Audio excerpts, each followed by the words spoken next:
using this instrument. Okay, so there are number of different application of these instruments are there. Like तुम्ही जर agriculture फील्डमध्ये असाल, even you are in the medical field, you are in the research oriented. Okay, so in that you are going to use this instrument.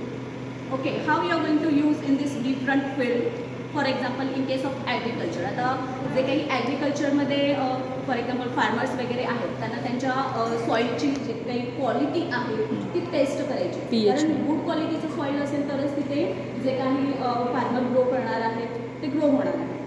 So for that good quality soil is required. So how to check the quality of soil? So by using this flame photometer you can check your quality of soil. Okay, because we required what different types of metal ions in the soil.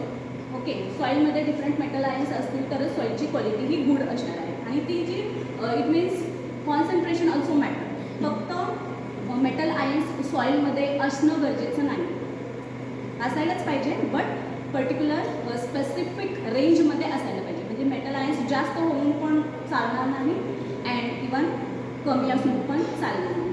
So particular specific रेंजचं concentration असणारे metal ions हे सॉईलमध्ये असायला पाहिजे, तरच त्या सॉईलला आपण good क्वालिटीची soil असं म्हणू शकतो. ओके, तर ते क्वालिटी सॉईलची चेक करण्यासाठी आपण फ्लेम फोटोमीटर यूज करतो. आता मला सॉईलमध्ये मग कॅल्शियम, पोटॅशियम किंवा लाईक मॅग्नेशियम किंवा आणखी जे काही group first A and group second ए मध्ये असणारे जे काही मेटल आयन्स आहेत पिरियडिक टेबलमध्ये, ते जर मला चेक करायचं असेल सॉईलमध्ये हे सर्व मेटल आयन्स प्रेझेंट आहेत की नाही, किंवा नेसेसरी जे मेटल आहेत ते सॉईलमध्ये आहेत की नाही, हे जर मला चेक करायचं असेल तर ही फ्लेम फोटोमीटर मी यूज करून कॅल्शियमचं कॉन्सन्ट्रेशन किती आहे, पोटॅशियमचं किती आहे आणि सोडियमचं किती आहे हे मी फाइंड आउट करू शकते. आणि त्याच्यावरून मी ठरवू शकते की माझ्या सॉईलची क्वालिटी गुड आहे की नाही.